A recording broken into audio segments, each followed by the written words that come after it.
nuk janë përkthime 100%.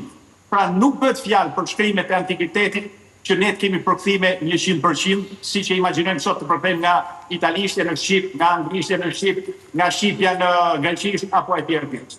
Ne kemi bëjmë me shkrime shumë të lashta që me 99% të rasteve ato interpretohen. Por që është cila gjuhë i përshtatet më tepër që të interpretohet një shkrim.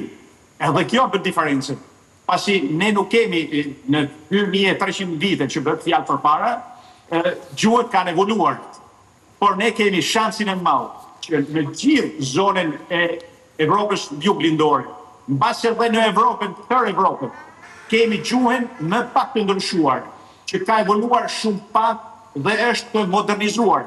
Por të kujtojmë edhe një herë, ne mbarsim çfarë dialekti marrim pastaj për bërë dhe interpretimin.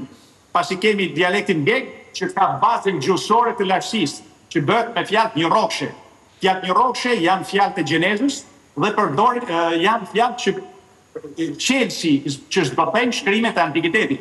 Dhe u kujtoj këtu një profesor të ndjerë, i cili ishte John Shlaku, njohësi më i mirë i greqisë të lashtë, nëse quhen greqisë të lashtë, apo të shkronjave pelazgjike, dhe njohësi më i mirë i veprave të Homerit.